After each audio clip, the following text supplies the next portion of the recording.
Nesse vídeo vamos falar sobre os exames diagnósticos da tireoidite de Hashimoto, anti-TPO, anti-tireoglobulina. Às vezes o paciente se assusta porque faz lá exames de check-up, a parte hormonal da tireoide inclusive está toda normal, mas descobre um exame anti-TPO, anti-tireoperoxidase acima de 1.000, 2.000, 3.000, valores muito altos, né? Esse tema de hoje foi sugerido pela Silvia. A Silvia perguntou: gostaria de saber sobre esse resultado, anticorpo antiperoxidase tireoidiana superior a 1.000, né? Então é algo bastante assustador, porque geralmente lá nos valores de referência tem assim, normal até 35, aí vem um resultado 1.000, a pessoa acha que está muito doente, né? Então a tireoidite de Hashimoto é a doença que é investigada nesses dois exames que eu falei. E essa tireoidite de Hashimoto é uma doença muito comum, que a única consequência da tireoidite de Hashimoto é afetar a tireoide. E essa tireoide que é atacada por esses anticorpos, que são autoanticorpos, ao invés de ser um anticorpo que ataca um vírus ou uma bactéria, ela vai atacar o próprio corpo, a própria tireoide,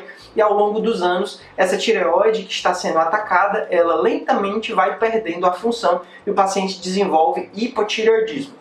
Em alguns casos é menos comum, o mais comum é desenvolver o hipo. Em alguns casos há uma inflamação muito rápida da tireoide e a pessoa pode transitoriamente desenvolver hipertireoidismo. Então a tireoide primeiro inflama e aí não que ela produza mais hormônios, mas essa tireoide sendo danificada, ela libera os hormônios de uma vez, os hormônios que estavam lá estocados, e essa pessoa entra num quadro de hipertireoidismo que após um curto período, semanas a meses no máximo, essa pessoa entra em hipotireoidismo. É como se antes do hipo viesse o hiper, na tireoidite de Hashimoto, né? E aí, alguns pacientes, por conta do exame alterado, ela pode descobrir a tireoidite de Hashimoto sem hipotireoidismo.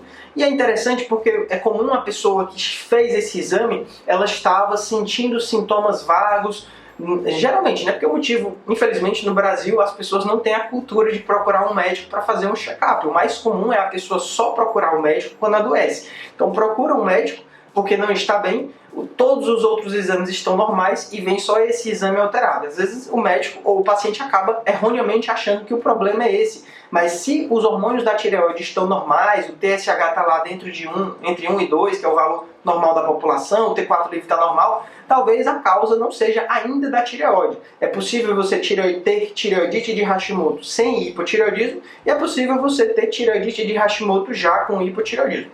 Quando o paciente já tem a tireoidite de Hashimoto com hipotireoidismo, o exame TSH ele dá bem alterado. E aí você sabe que essa pessoa está precisando repor o hormônio da tireoide porque a tireoide não está mais funcionando. Então nesse caso a gente repõe e a pessoa melhora. Mas quando você tem só a tireoidite de Hashimoto, só esse exame alterado, sem nenhum outro exame alterado, né, nesses casos não há muito o que fazer no sentido de medicamentos. Não há necessidade de nenhum tratamento específico, muito menos um suplemento. Tome muito cuidado com todo médico que passa suplemento. Infelizmente na medicina, alguns médicos em parceria com laboratórios de manipulação, estão encontrando uma forma de ganhar um adicional prescrevendo diversos suplementos. Então desconfie de todo médico que passa suplemento, porque nós só temos que suplementar uma deficiência. A pessoa tem anemia ferropriva, está faltando ferro, você vai lá e suplementa ferro. A pessoa tem uma deficiência de vitamina D, você suplementa essa deficiência de vitamina D. A maioria dos pacientes, saudáveis ou não, se não tiver deficiência, não há motivo para suplementar, tá? Então fica aqui, às vezes o médico vê esse anti-TPO alterado e começa a passar diversos suplementos para tireoide. Não existe suplemento para tireoide, tá certo? Já tenho até vídeos aqui no canal sobre isso, né? Às vezes a pessoa se engana e começa a usar e não melhora, porque não vai melhorar mesmo, né? A causa do que ela estava sentindo não vem disso daqui. Tireoidite de Hashimoto só causa sintomas quando surge o hipotireoidismo, que é algo que deve ser avaliado no exame de TSH. Tireoidite de Hashimoto sem hipotireoidismo não causa nada, tá? E aí algumas pessoas têm uma pergunta assim: ah, mas se a tireoide está inflamada, se eu tirar a tireoide, eu não vou ter mais essa inflamação.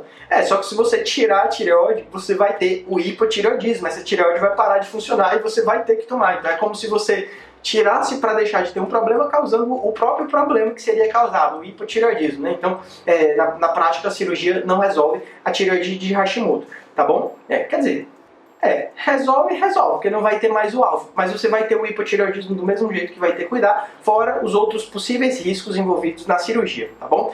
Um ponto importante é assim, toda doença autoimune, ela depende do sistema imunológico. O sistema imunológico, é muito difícil controlar o sistema imunológico. Então, não existe um remédio imunossupressor para você diminuir o ataque específico da tireoide, né, do anticorpo contra a tireoide. O imunossupressor ele é global, então se você usar o imunossupressor, a sua imunidade vai lá para baixo e você vai ter todo tipo de infecção. É por isso que não existe um tratamento específico para tireoidite de Hashimoto. É melhor esperar, acompanhando o hipotireoidismo. Quando surgir, e se surgir esse hipotireoidismo, é que a gente trata esse hipotireoidismo. Mas para melhorar o seu sistema imunológico, você precisa levar hábitos de vida saudáveis. Precisa se alimentar de maneira saudável, evitando alimentos industrializados, dando preferência a alimentos cozinhados em casa com o mínimo de conservante, agrotóxico, plástico possível, né? Você precisa praticar atividade física regularmente, de preferência tanto atividades aeróbicas para um melhor preparo cardiorrespiratório, mas também atividades de resistência, de ganho de massa muscular para você ficar cada vez mais forte. Precisa dormir bem, precisa controlar o estresse. Então, todos esses pontos eles são importantes para o seu corpo estar saudável e lhe proteger de doenças. Então, não caia na besteira de achar que existe um medicamento milagroso que vai substituir todos esses cuidados que você precisa ter com a sua saúde. Tendo todos esses cuidados, mesmo assim você ainda pode adoecer, ainda mais se você não fizer todos esses cuidados, tá? Então, é isso que eu tinha para falar, tá? Não é assustador um resultado anti-TPO 1000, 2000, 3000. Na prática, isso só confirma que é positivo ou não. Esse exame não tem valor você ficar tentando ver esse resultado baixar. Isso não é terapêutico, porque o nosso sistema imunológico ele é muito variável. Às vezes, só a pessoa estressada, ansiosa com o resultado alto, isso pode fazer com que piore o sistema imunológico, o resultado piorar mais ainda. Da mesma forma, a pessoa ficar neurótica com a dieta, cortar couve, cortar vários alimentos, isso também pode piorar o sistema imunológico. Então, na prática, ninguém controla a tireoidite de Hashimoto. A gente trata quando surge o hipotireoidismo, tá certo? E lembrando, esse tipo de problema, o profissional adequado é endocrinologista, que é o médico que tem o estudo necessário para tratar as doenças hormonais da tireoide, e o cirurgião de cabeça e pescoço, que é o médico especializado na cirurgia da tireoide, então também conduz a parte hormonal da tireoide, seja hipotireoidismo, hipertireoidismo ou até a tireoidite de Hashimoto, já que é o cirurgião que opera o paciente e precisa compensar o paciente antes e depois da cirurgia. Tá certo? Cuidado em tratar doenças da tireoide com profissionais que não têm o dia a dia, não veem casos assim o tempo todo, tá? Inclusive é importante você sempre olhar o RQE de todo profissional médico que você segue nas redes sociais ou até que você se consulta. RQE é o número do registro de especialista do Conselho Federal de Medicina. Só tem RQE quem fez a residência médica, quem passou na prova de título de especialista. Então hoje aqui no YouTube tá cheio de médico falando sobre todos os assuntos esses dias.